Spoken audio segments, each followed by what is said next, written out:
Such a luminous experience, she is able to continue her path, her way, her individuation.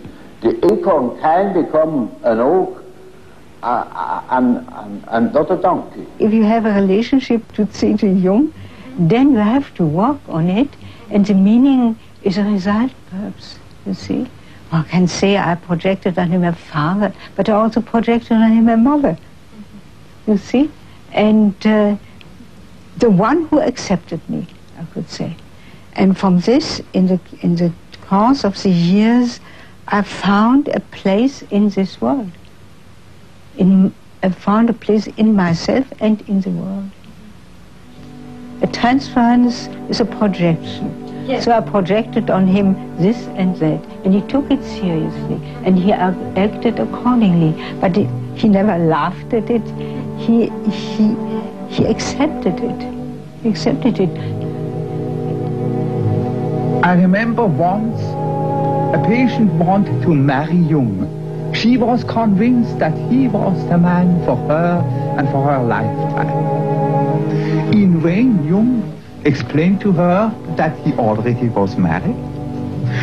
She continued to be convinced, and therefore Jung accepted.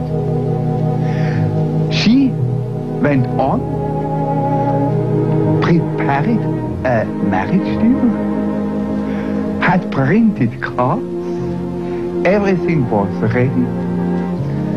Jung continued to accept in full confidence of unconscious reactions coming from the patients or from him. And the day before the planned marriage, he got an express letter from the patient telling him that this night God had told her that unhappiness, the marriage would not be possible. The patient came out of her psychosis, had always in her memory this event, and was completely balanced afterwards. That's how Jung handles the transference situation as a full reality, and having fully confidence in the unconscious, which would lead the patient and himself through the seemingly difficult situation.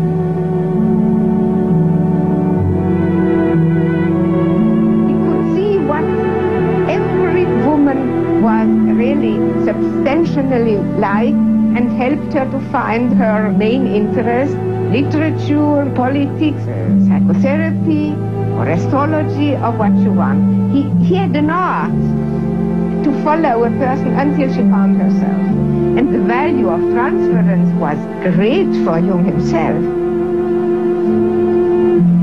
It really was as if he was always inside of your unconscious, and not trespassing, but because he has been where everyone was, and so he knew how to be there.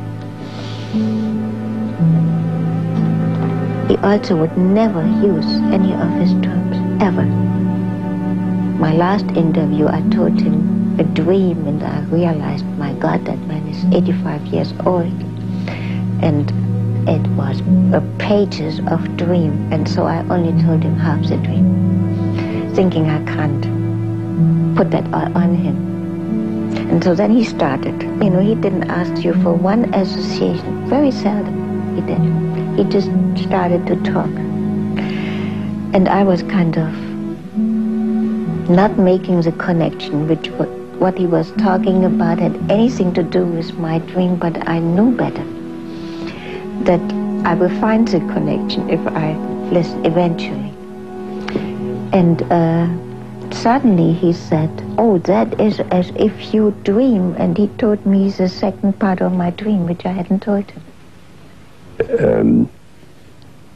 After about 2 years, I had a dream in which Jung had died. And I was in his house in the antechamber where he was laid up. And I paced up the room, very depressed, very unhappy. And suddenly my feeling changed, as if I pulled up my socks and, well, all right, he's dead now, it is for us to go on and work. I told Jung that dream, and he said, well, all right, Now you can see patients. You're ready to see patients. One didn't see it, but one felt it, that a ray of his spirit was falling onto us. And one was terribly spoiled, because compared with this, as a man, we are no more so interesting. Yes, that must have been a problem. And I must say, besides one's own husband. Well, you were married. And I was married. You had a deep relationship. And how did your husband feel? Did he ever feel jealous of you? Clear. All our husbands, the husbands of our women around, were very jealous. Yes. But since they knew, understand, that Jung was not falling into the traps and wishes of the women, so they had not to be really jealous, because Jung never misused his position and all these transferences. Now, Jung worked in this rejected feminine world of the unconscious for years. People came to him. He was particularly successful with women patients. And one person came into his life very early on, because she's already with Jung and Emma Jung at the famous conference in Vienna, where they are all photographed together. And that is Tony Wolff. Well, all I can say is that, of course, she was a most extraordinary person. There's no doubt about that, and she was a great head to Jung too. I mean, when it comes to psychological types, for instance, she played a very important part there. In his development of his ideas. He had all this knowledge in philosophy and so on and so forth, and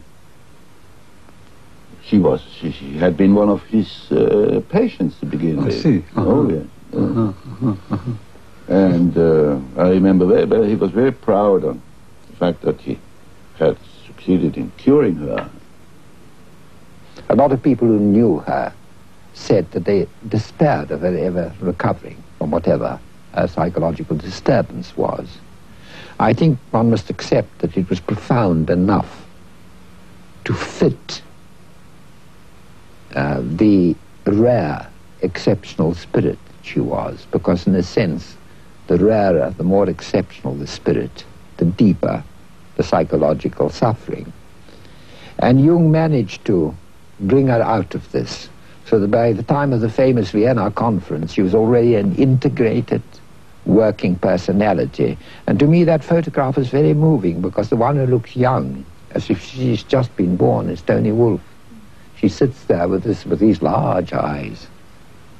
Jung had an instinct that what was wrong with life, what made life tear apart, made it incomplete, was because the feminine was rejected, driven insane, driven mad by a world of men, rejected by a masculine-dominated world. And that time when he let himself go, and when he landed deep down in what he came to call the collective unconscious, all this rejected feminine in himself confronted him. Tony Wolff was being analyzed by Jung. When Jung started to have his active imagination, it really got going, and he got rather unstable. And that Tony Wolff simply said that she wasn't going to go on with her analysis with him, and that she was going to have a relationship with him, and more or less, I gather, took him by the ear and did so.